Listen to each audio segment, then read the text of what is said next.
Evening, Kyle. Evening, Stephanie. Everybody can hear okay? Everybody's good? All right, it's 6:31, and I'd like to call this meeting to order. Would the clerk please call the roll? Paul. Here. Store. Present. Esri. Hurtado. Here.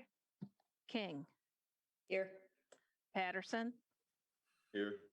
Thorsland. Here. All right, we have a quorum with one member absent.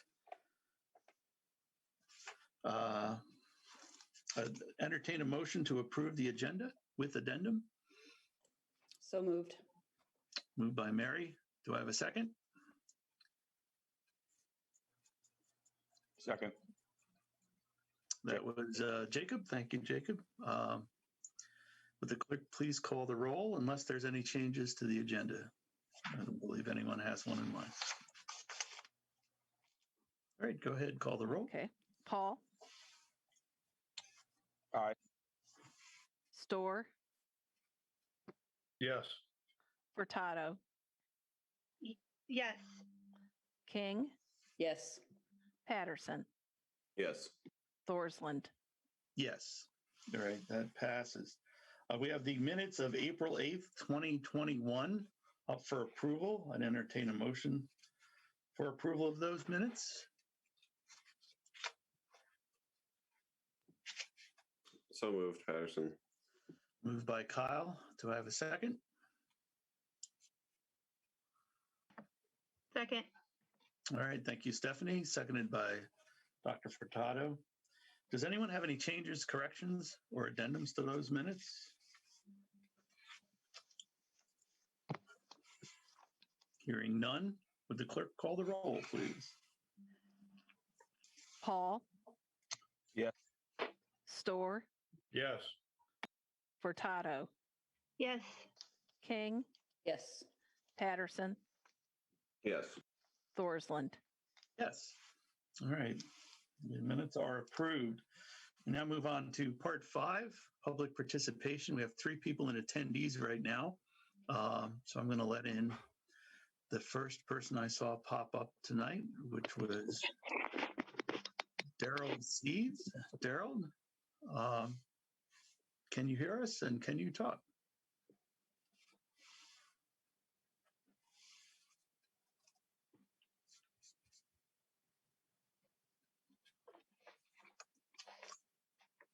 Daryl? You are still muted, Daryl, if you could unmute. And if you're having some trouble, we'll move on to the next person and come back to you next. Okay, Daryl, we're going to move on to the next attendee, and then we'll get back to you in a moment. The next person is Scott Trumbull. Scott, yes. Can you hear us? Hello, yes, Scott. I can hear you. Hi. Thank you. You have 5 minutes, and I won't run a timer because I trust you. Please let us know what you're here for tonight. My son and daughter-in-law are looking to build a house, single-family residential, on our land just adjacent to us. And right now it's just grass primarily. But so we because this is the third piece of property out of the family farm, we did a minor subdivision application. So here to get that approved today. All right, thank you, Scott. Can you stick around in case there's any questions during, sorry, I'm trying to block the light. Can you stick around in case there's any questions during that part of the meeting tonight? Yes. All right, that would be fantastic. I appreciate that. Let's see if we can go back to Mr. Seeds, unless you have something else to add right now. Have you got me now? I do. Okay, right, Scott, good. I had a hard time figuring out what I was supposed to do there. Yeah, I just wanted to be sure that we got on tonight and you could hear me and whatever. So you are on. Well, great. I sent Mr. Hall a picture today And I was just kind of curious whether if he got that or not. So I guess I'll just hold on here for a while. And if I've got some comments a little later on the B issue, would it be right to jump in then? Okay, well, you can make some comments now. Now is really the time for you to do that.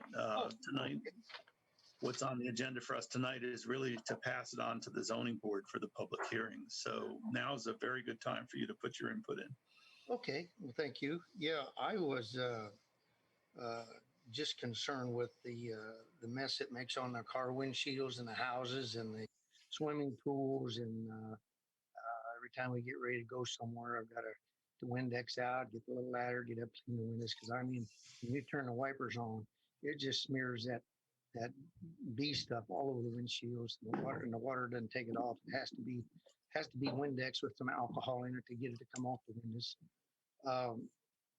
And I took the grandkids over. There's a strip of woods that runs down along beside their house that separates the subdivision from the field. And we go over there mushroom hunt. And I take the boys, my grandkids, I take them over there for walks. And I took them over, it's been about a week and a half ago. And the bees were just terrible. They had some blocks that they put up. So you really can't see how many hives they have in there anymore. But I mean, my oldest grandson, it just scared him to death, and because he's been stung by them twice. And so I just wanted to let him know that there's still stuff going on, and appreciate, for you people to do what you can to help us out in the neighborhood and see if we can't get rid of some of these hives, at least get them down, maybe one or two where they're manageable, where they don't make such a mess. She came over and offered me some money to get the vehicles washed, and she offered me free honey. And I told her no, it wasn't necessary. I just wanted her to be a good neighbor and get rid of the bees. And so that's kind of where we're at right now. So I guess that's all I got to say right now, but just do what you can for us. Appreciate it. All right, thank you, Daryl. Yep. And if you want to stick around for that part of the meeting, you're welcome to. I don't think we'll have questions for you. Okay. But you can listen in. Very good. Thank you. All right. And trustee, if I recall, is Mr. Barney Bryson. And the floor is yours. Mr. Bryson? I had to unmute there. Yeah, there you go. You got me? We do. Okay. I'm a little disappointed. I didn't get offered any honey or any money, so that'll be a subject for a neighborhood meeting. Kidding. I appreciate you guys moving this through and pushing it on to the ZBA. I had one question. Forgive my ignorance on this. In the definition in under D1, the number of hives allowed, when it says on a lot with a lot area of no more than 10,000 square feet, does that lot include the housing structure that's on the lot, or is that just free green space? Yeah, that's a question for when it's up at the ZBA. This is really just public comment. Gotcha. And again, what we're doing tonight is just moving it to authorizing the ZBA to have the public hearings on it. Gotcha. So we don't typically interact with back and forth. You could also call John at the office, I'm sure, and ask that question. Okay. But the details are part of the ZBA's job. Okay, very good. Thank you. I'll sit down and be quiet then.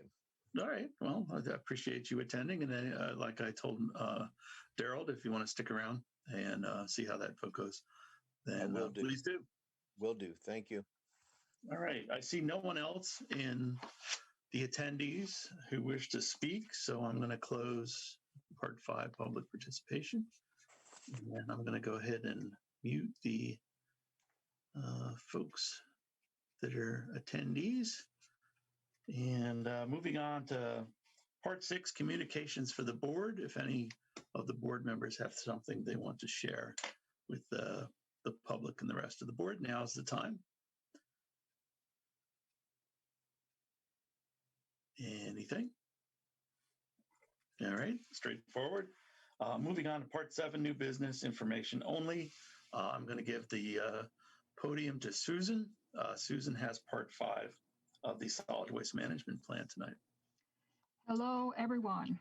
Well, we've reached part 5, and I hope you have found these information sessions somewhat useful as an overview of the kind of things that county solid waste managers and recycling coordinators deal with or have to be aware of. So tonight we're going to talk about the hard to manage materials, which I find most intriguing and most challenging as a recycling coordinator. And I need to make a quick correction to indicate that rechargeable batteries are not banned from the landfill. They are banned from recycling carts. So the logic behind this kind of restriction sort of is hard to understand, but you can hypothetically put rechargeable batteries in a landfill, but not in a recycling bin. I think it relates to the ignitability of some of the lithium type of batteries as they are being transported and causing fires at recycling facilities. All right, so I did want to make that clarification. So hard to manage materials is one reason that Champaign County Environmental Stewards was formed about 2 years ago. This region, this county, addressing these hard to manage materials has been lacking since I've been involved as a recycling coordinator, and I think it's important that these kind of materials do receive attention in counties with more robust recycling programs and more money. These kind of materials are addressed constantly. So it's been very good to get some momentum going toward addressing some of these issues. The nonprofit CCES has its current focus as improving HHW collection options, and along with that, making e-waste more convenient, e-waste collections more convenient, specifically primarily of televisions, improving battery collection options, and encouraging less reliance on single-use plastics, and encouraging the beginnings of food waste composting options here in Champaign County. So as some of these hard to manage materials are looked at for solutions, extended producer responsibility is the way of the future. And I did mention it last time, but it is a kind of mandatory product stewardship that involves the manufacturers and producers of materials and requires that they take responsibility for how those materials that are being produced are handled at the end of their life cycle. Because why place all of that burden on local governments is the kind of logic. It spreads out the responsibility across various parties. So this legislative session, there was high hope that a paint bill would be passed, an extended producer responsibility bill, but that got bogged down and it won't move forward until probably next year or maybe in the veto session. Right now, this is one of the hard to manage materials. Paint, latex paint is not accepted at household hazardous waste collections. It's the most common inquiry we get at the county and at the municipalities. What do I do with my paint? And so paint recycling is definitely a possibility here in Illinois. About 15 or so, maybe 10 to 15 other states are trying to have a paint bill passed. 3 have a paint bill passed. It's a program where people can bring latex paint to convenient places like paint stores, or if there is a household hazardous waste facility, to there. And the cost is equitably spread out and in the paint cost as paint is purchased, as manufacturers absorb some of the cost of the recycling program. So it's a very good thing to try to achieve, and it's likely to make more progress next year. The pharma bill is for pharmaceuticals, and that also did not get very far this session. And so the hopes of that passing are slim this session. We just saw a news release that there are 3 fewer places here in Champaign County to take pharmaceuticals, unwanted medications. IEPA did have a program at police stations, and the police stations didn't, it's not the easiest program to follow. Nobody wants to have their staff handling pharmaceuticals and putting your hands into stuff like that where there could be sharps is not a nice thing to ask your staff to do. So those programs have not been successful here in Champaign County. Nobody really has had time to follow up on this. We just received word that the police stations are no longer going to have a collection box in their lobbies. So we need, and I'm talking about City of Champaign, City of Urbana, and the U of I Public Safety Building lobby. So that's on our to-do list. When I say our, I mean the City of Champaign, City of Urbana, and myself, recycling coordinator people. We consider ourselves a local team. All right, so good news about the carpet bill. There's still a chance. Now, carpet is difficult to manage in that it's bulky. It just seems sad that it has to go to a transfer station and then to a landfill when it can be recycled. So if this program, this carpet bill does pass, and there's still like a few days left that it can, and it's looking pretty good from what I hear. So that would be interesting to see how that is instituted across the state. It would probably take a year or so to get this thing set up. So I mentioned food scraps is one of those hard to manage materials. And here there are very few options that are available to residents and businesses. And that is a shortcoming here in East Central Illinois and in many downstate areas. It's pretty booming and happening up in Northern Illinois. And so, yeah, there's a lot of progress that can be made here. I am aware of a pilot program that's gaining support at the Landscape Recycling Center, whereby restaurants and certain grocery stores will be able to provide food scraps. And they will go, a hauler is interested in participating and bringing these food scraps to the Landscape Recycling Center. So that's in play now, setting up that program. And it holds a lot of promise. Another program that's being talked about and is just starting to gain interest is curbside pickup at residents for subscription of food scraps. So that's a new interest here that's gaining some support. I didn't mention that the U of I has more advanced kind of and higher funded programs in play for some of their residence halls to collect food scrap, and they work with the UC Sanitary District and do bio kind of handling of that food scrap material. And now for HHW. So this is another focus of that nonprofit, and there's a lot of interest in increasing awareness of this problem. And maybe some of you are not aware, but for several years, I've been involved with recycling coordination since 2005. And there have been like periods of 6 years that go by where there were no options for household hazardous waste collections from the state. The reason the state gets involved, as you might imagine, is that these kind of collections are not a profitable endeavor.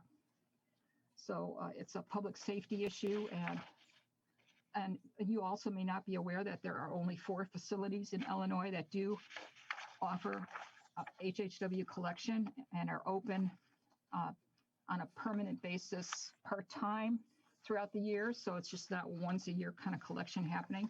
And those are all located in Northern Illinois, one in Lake County, one in Rockford, one in Naperville, and one in a place called Goose Island in Chicago. So we hope to improve the situation. And I'm aware that a new facility is opening up in Madison County, which is across the river from St. Louis down in Southern Illinois. So it's slowly getting better, hopefully.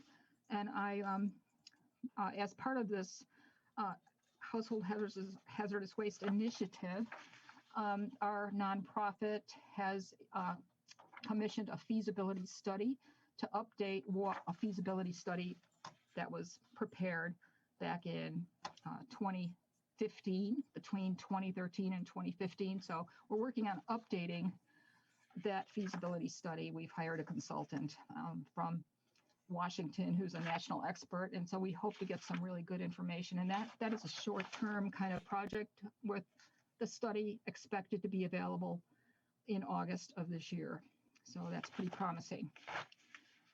And I do want to talk a little bit about a survey that was conducted at the recent household hazardous waste collection held this April.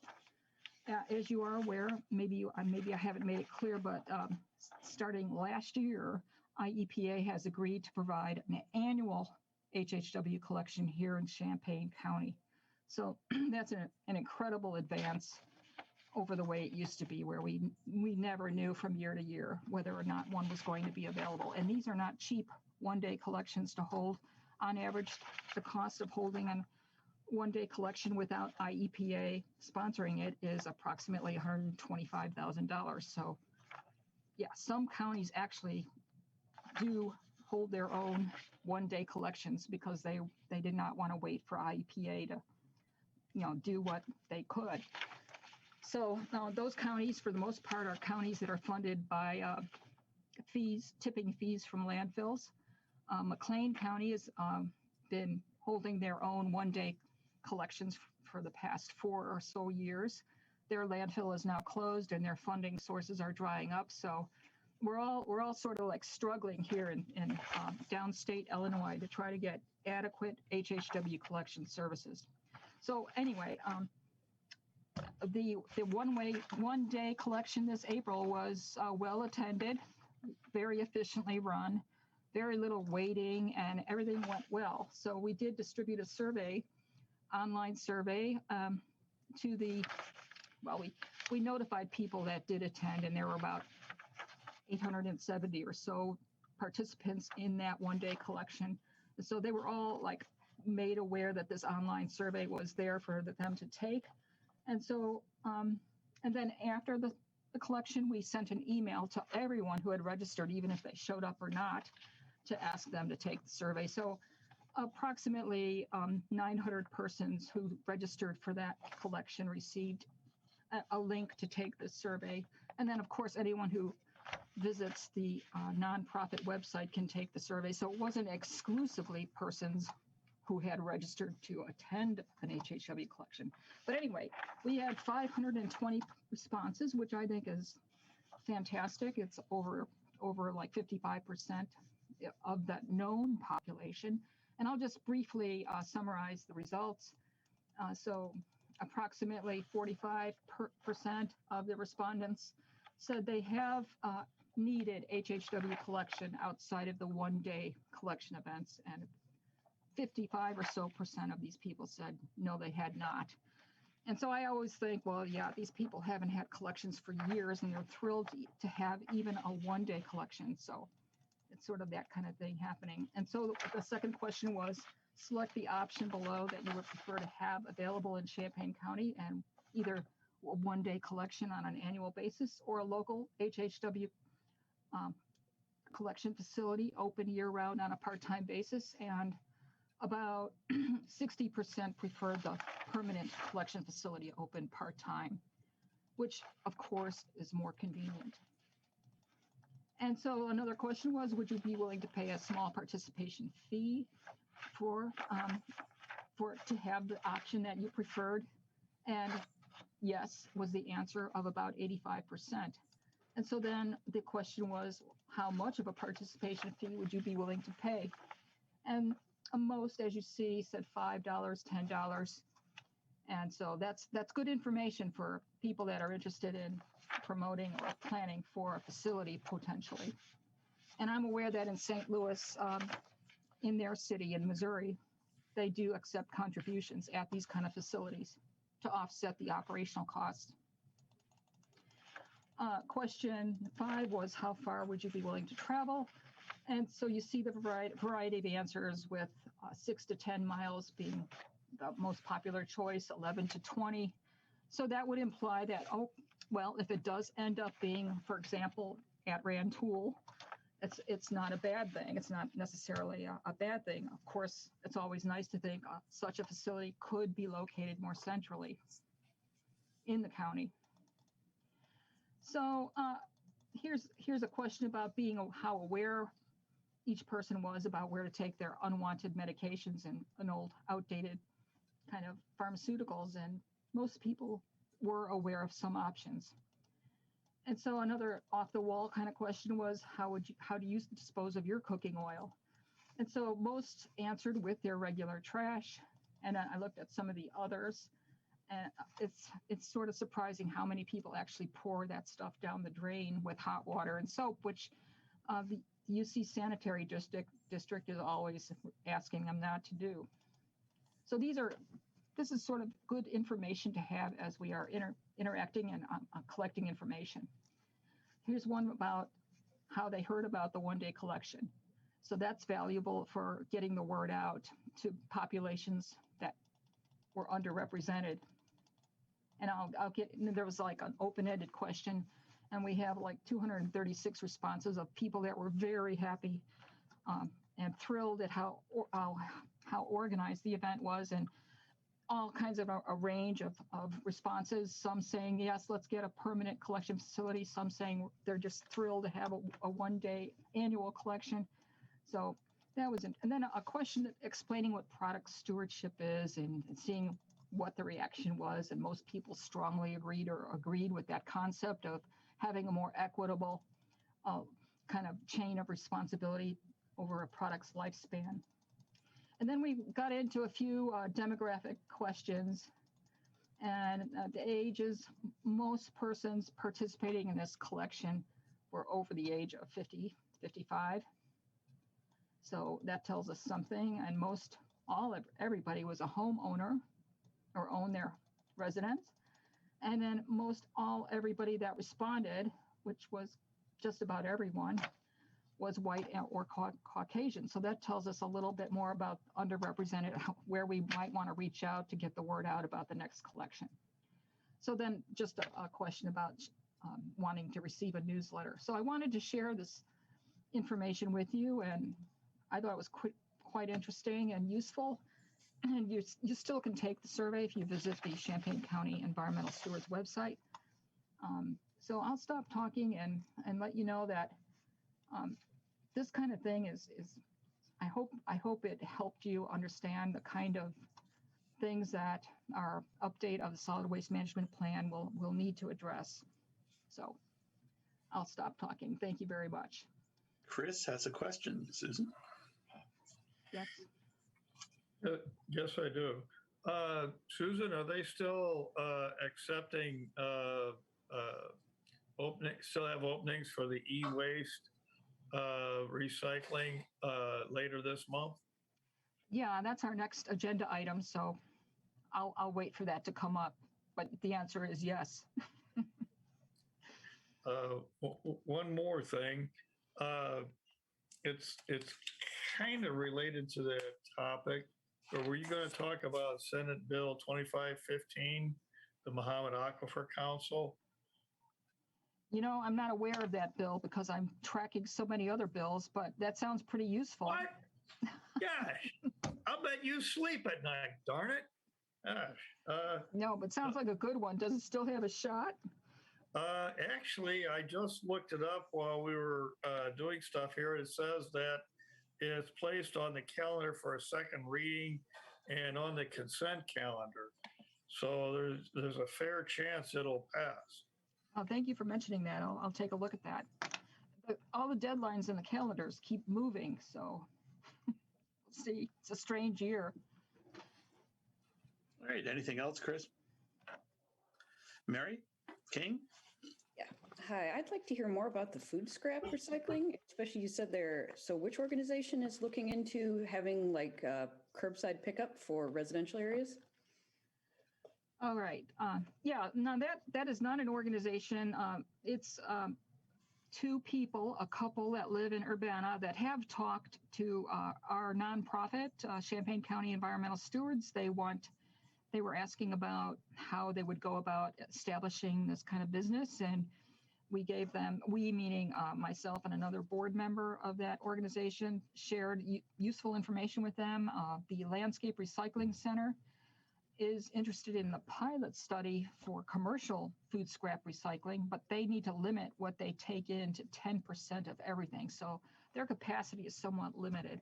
So here in this region of downstate Illinois, markets need to be built up that receive the compost or the food scrap for composting. So that's a challenge. But there is a couple living in Urbana that's very interested in starting a curbside pickup program for residents. And so as we get more information about that, I'd be happy to share it with you. Oh, please do, because I would be very interested in participating. So Yeah. thanks. All right, any other questions for Susan on the solid waste management part of tonight's agenda? Seeing none. Susan, are you doing the residential electronics as well? All right, why don't you? Yes. Okay, so that's an Continue information item. Information item, and there are still 150 spots available out of the 1,700 for the Saturday of May 22nd to bring items. Primarily, the main reason you would come to this collection would be to bring your television that you want to not pay to recycle. So if you have other items, there's other year-round options that are available. But I just always like to mention, hey, you don't have to come to this collection. If you have like a computer monitor or a printer, you can go to other places. And we do have that e-guide for residents to take a look at that's available. So yeah, there's still spots. I hope that helps, Chris. Very good. All right, anything else on that 7B, Susan, or are you done? Any questions about that besides Chris's question on availability? All right, very good. Moving on to new business. These are items to be approved by Eluc, and this is a topic with some interest. Item A is the authorization for public hearing on proposed zoning ordinance text amendments, data requirements for beekeeping in residential districts, basically authorizing the ZBA to hold the public hearings for this. First, let's get a motion in a second, and then we can discuss. I'll move it. I'll second. Okay. All right. Mary King had her hand up first, so we're going to make Mary move it and Stephanie second. So, and for this meeting, just do this and go ahead and speak. We don't need the blue hands until it's time for lots of comment. All right. Does the board have any comments about this? This is for the new members. We looked at this before your terms started. It's not changed. John, do you want to elaborate on anything here? Just maybe to bring the new members up to speed quickly. Well, this is based on a brief survey of about, I guess, half a dozen other local ordinances. I looked at more than just this half a dozen, but the ones that I've included here in attachment A are the ones that I felt offered the best breadth of regulation and detail without being ridiculous. There's 2 model ordinances, 2 from municipalities and 1 from a county. My intent was to pick the most lenient standards because I was concerned about people being alarmed that we were going to start regulating beekeeping. So I felt the most lenient would be the most easily defensible. And they were actually, there was not a big amount of difference in any of these model ordinances, or in any of these ordinances. There seems to be quite a bit of agreement on what is a reasonable amount of beehives to have on small residential lots. The one thing I went into some detail on was water supply, because as we found out here locally, water supply can be a bugaboo if you're not providing adequate water supply. Although, frankly, my feeling is, bees are always going to pick a swimming pool, period.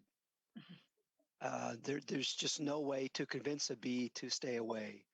So I don't know that we have any good solution for the problem with pools. But definitely providing multiple water sources and making sure they are full regularly is the one way to go about that. So anyhow, there's both a zoning ordinance amendment and a nuisance ordinance amendment. The thinking is, this is a nuisance or we wouldn't be dealing with it, but the best way to deal with the nuisance is to set up standards in the zoning ordinance. And then if we have problems, we can proceed along both tracks. And just to explain a little bit of detail to the committee, the zoning ordinance can only be amended after a public hearing at the Zoning Board of Appeals. You have much greater flexibility in amending the nuisance ordinance. You can actually amend it after one discussion at this committee. And so what my intent is if this goes to the ZBA, we would include the nuisance ordinance as a way of getting broader discussion, but the nuisance ordinance amendment actually would not happen until, this is the way I'm thinking, until the recommended zoning ordinance amendment comes back from the ZBA. And as long-term committee members know, zoning ordinance amendments reside at Eluc for a month while we await comments from municipalities. And so that same month would be the interregnum period while we're awaiting comments on the proposed nuisance ordinance amendment. So this will be a little different than any other zoning amendments you've seen. I anticipate a lot of discussion at the ZBA, and so any kind of projected timeline at this point is very, very risky. But I do know the earliest that this could come back to the committee is September 9th. I would anticipate it being later than that, but that would be the earliest. That's all. All right, thank you, John. Is there any questions from board members about what John has talked about or what we're up to tonight? Stephanie? No, I just wanted to thank John for his work on this, and especially on the water piece. I know that that's really important. And I also wanted to thank Mr. Bryson. I had a chance to have a good conversation with him by phone, and so I appreciated that. And thanks for him coming out. So, yeah. Thank you, Stephanie. Any other input or questions from the board? All right, hearing none again, we're voting to send it to the public hearing at ZBA. And we've got a motion and a second. So would the clerk please call the roll? Hall, Yes.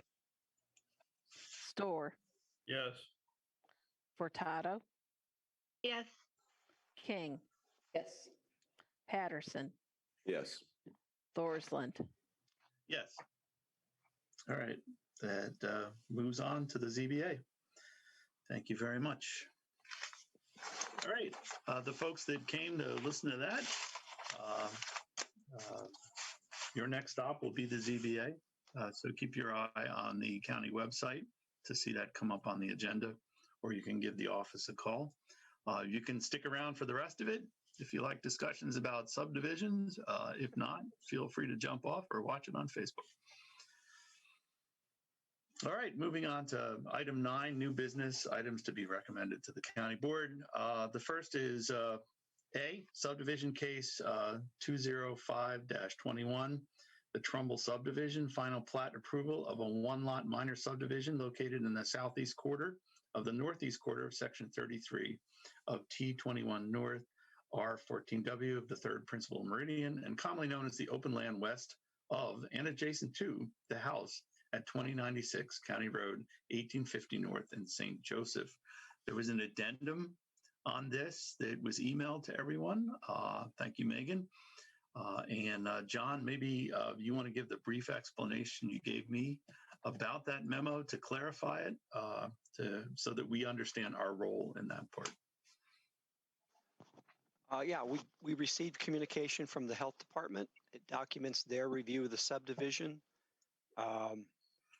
When they're reviewing subdivisions that will rely on an eventual septic system, they go to great pains to make certain that it's very clear that these comments are about the proposed lot, whether it is a reasonable location for a septic system. What this is not is it's not an approval of a septic system. There will have to be a permit for a septic system at such time as Mr. Trumbull's family wants to actually build a house there. But at this point, the health department has signed off on the subdivision. They've determined it is feasible to get a septic system there in some reasonable way.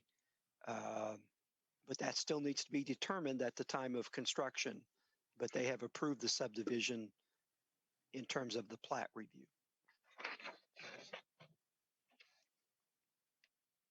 All right, any questions for John?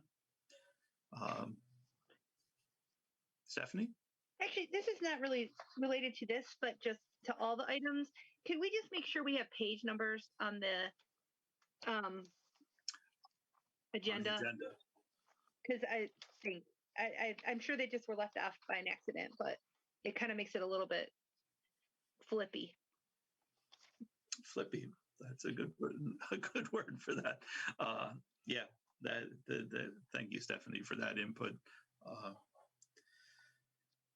And again, we don't have the authority to approve septic systems, and this was a zoning thing that changed, I think, while I was there.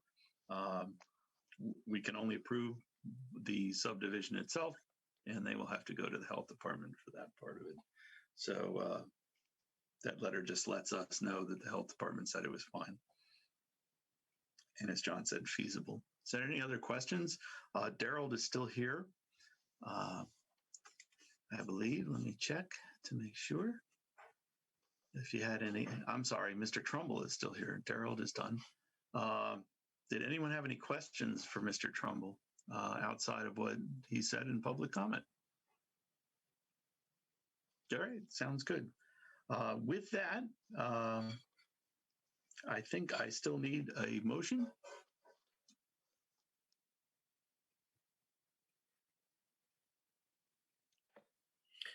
This is Chris. I'll go ahead and make that motion. All right, Chris, motion to approve, and second, please. I'll second. All right, thank you, Jacob. And we've had plenty of discussion on it. Sorry, I jumped there. Last chance for any more. I got one hand up. Whose hand is up? Chris, did you have your hand up?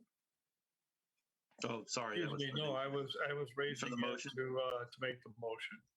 All right. I did look at the soil report and talked with the soil scientist, and all my questions were resolved. All right, thank you. Well, if there's no further discussion, would the clerk please call the roll? Hall, Yes. Store, Yes. Hurtado, Yes.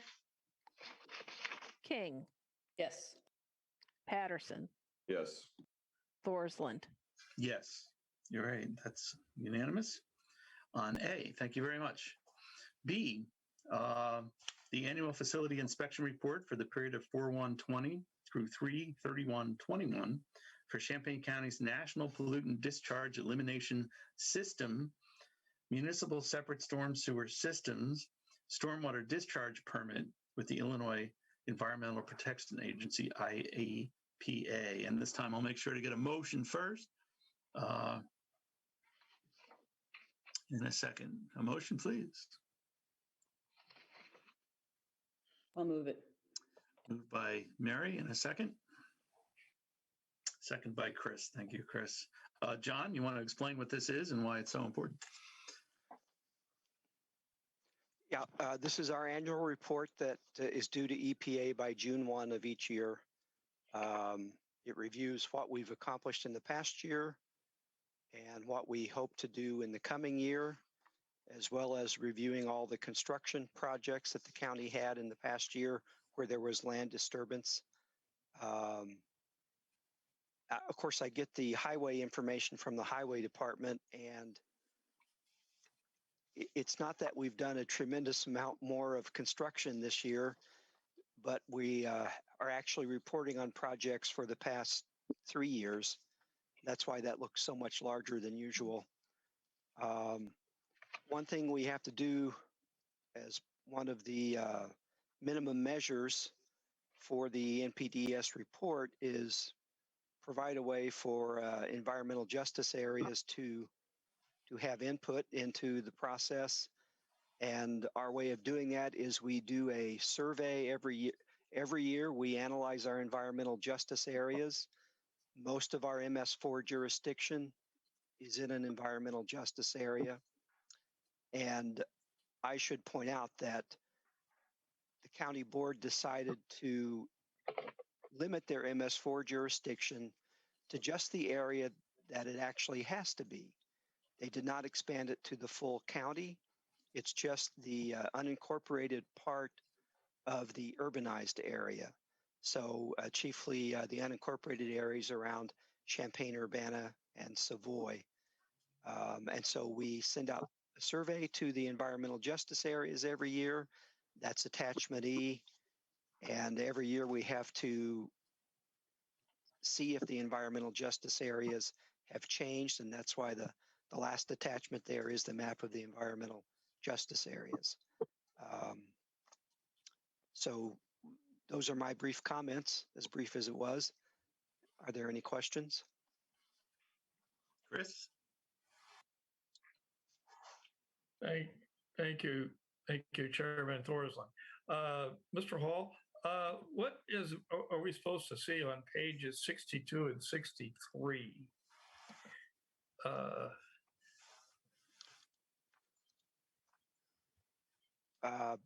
62 and 63 are not part of the MS4 report. Oh. 60 through 63 are the old aerial photos that were part of the natural resource report for the subdivision. Oh, for the Trumbull subdivision? Yes. No kidding. Okay. All I don't right. know why they copied so badly, but they certainly did not come through. Sorry about that. Since I've got my tongue moving, does this NPDES permit include runoff from farm fields? Absolutely not. Okay.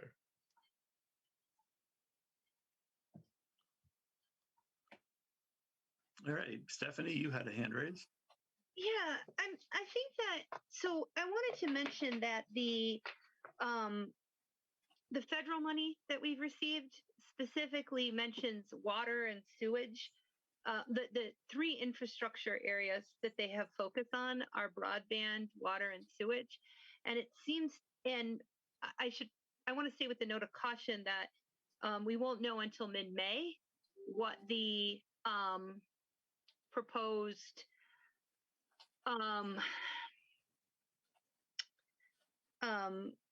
federal guidelines will be. So like what exactly water actually means. But it seems like maybe, so a couple of things. I guess one question I have is, when did we decide as a board to include for our MS4 for it to only be the unincorporated areas? When was that decision? Well, it can only be the unincorporated area. The decision was to limit it to just the unincorporated portion of the urbanized area. I see. Okay, I got you. I didn't understand that. So one of the things I was thinking about when I was reading through this is I'm wondering if maybe one of the things we should think about is for some of these things that are incomplete, especially some of the ones that are like website design and or like adding website classes or trainings, some of which might be staff issue, but I know like we're pretty much at capacity in our planning staff, that we might want to think about as we're going forward with that federal money, that maybe we could get some of those done right in the next few years if they're eligible expenses within the federal money. And I mean, it's hard to say, but all of these are related to water, right? So it seems like maybe there's a good chance.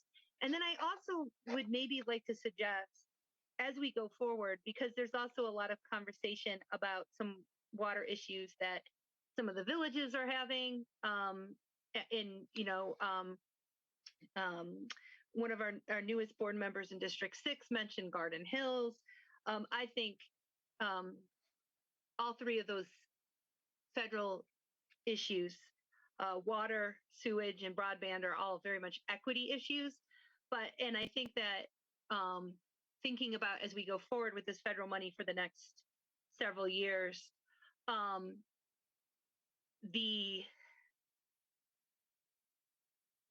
we're going to have a lot of discussions. And I think it's unrealistic to think that we can have all of those discussions in COW and on the finance agenda. So we might want to think about how Eluc and specifically could take on some of that discussion work, especially around some of the water issues. And I would very much like to make sure that whatever we spend our money on is in concert with the MS4.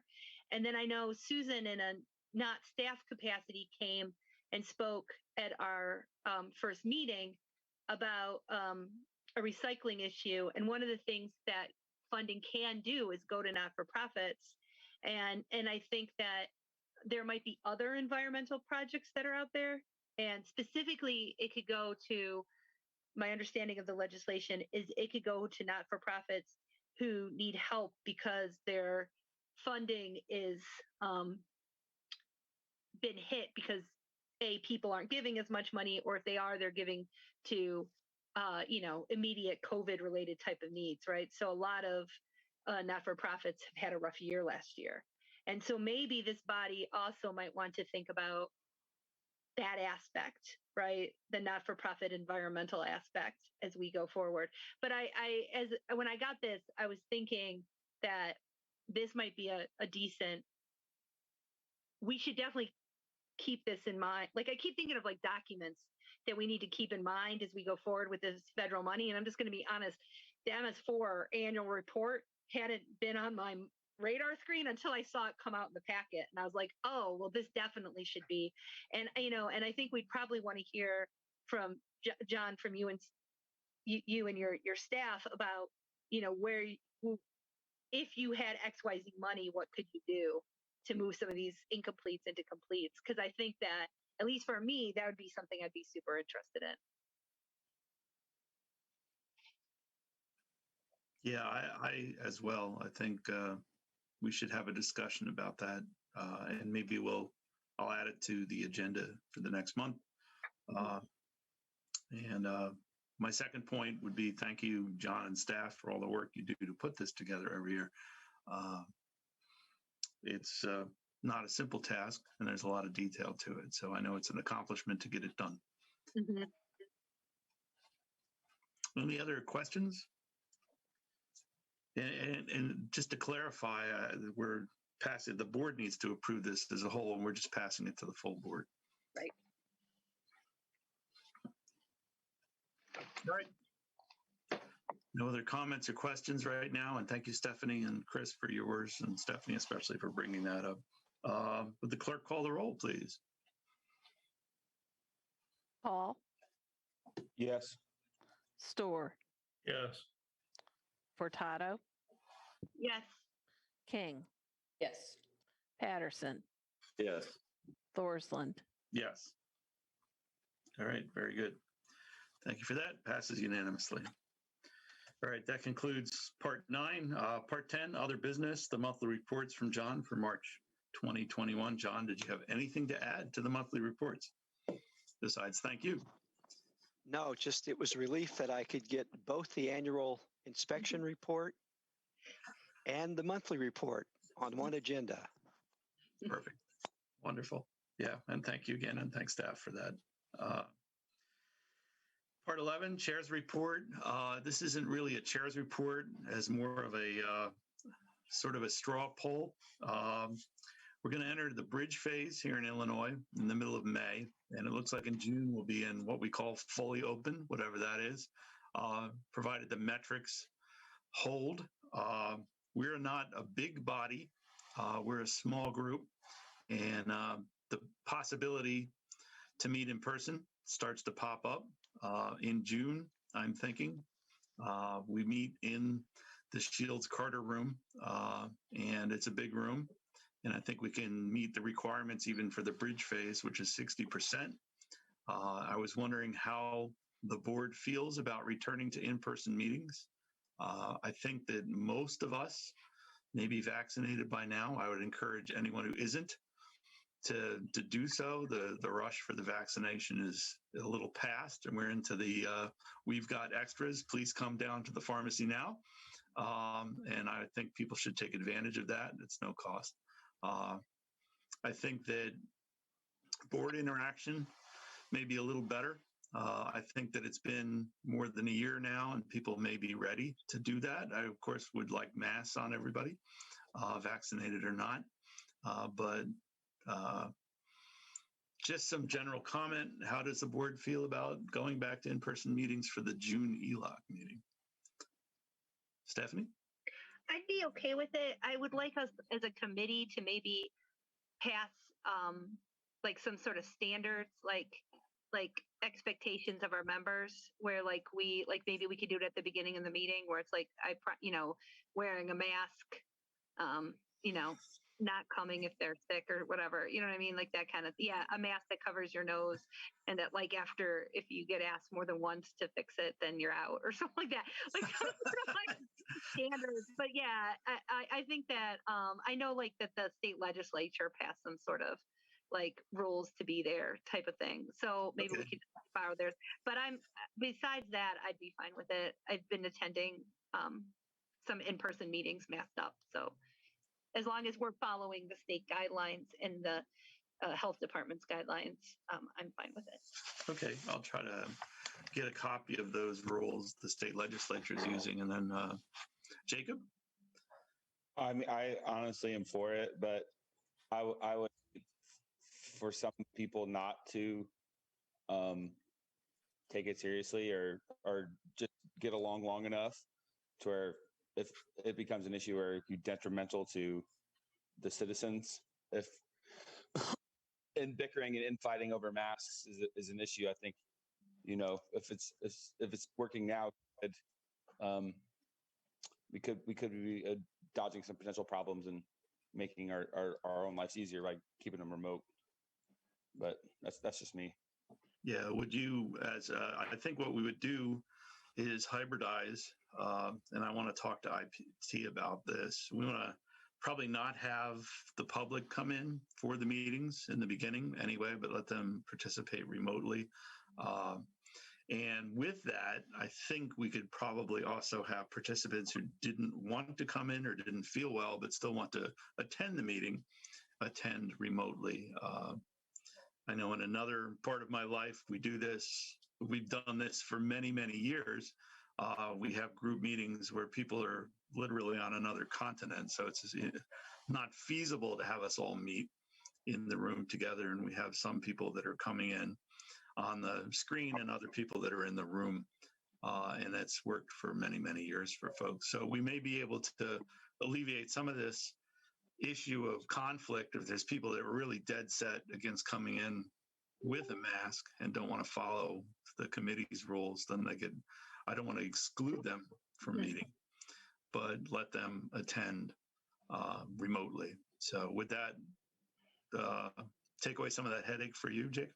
Yeah, that way we can still focus on getting the agenda done and working, so it's not fight over people's liberty or whatever. But, yeah, I think that. That's awesome. As long as we can get the work done. Yeah. Okay. I would agree with that. Anyone else have any comment about that? I will have what I find out, I will pass on to Mary and John and the staff so they can pass it on to you without me sending emails to everybody through the proper channel, so that we could come up with a set of guidelines for it and how we're going to do it and what is expected of the people who attend in person. And to let us know if you can't follow those guidelines and you still want to attend remotely. I don't think we'll have a big problem with this board. I think that on some level, all of us have done it at some point already. And I look forward to seeing what the state's bridge rules do, and if we make it into the mid-June fully open, because I think then the full board is probably going to start meeting in person too. So any other comment about that from anyone else? All right, that concludes the chair's report. Designation of items to be placed on the consent agenda. 9A and B were both unanimous. Is there anyone have a reason not to put them on the consent agenda? All right, we'll put 9A and 9B on consent. Any other comments or input before I adjourn the meeting in a wonderfully 62-minute time frame? So, hearing none, thank you those who attended, and thank you all the board members and staff. And it is 7:32, and I call this meeting adjourned. Night, everybody.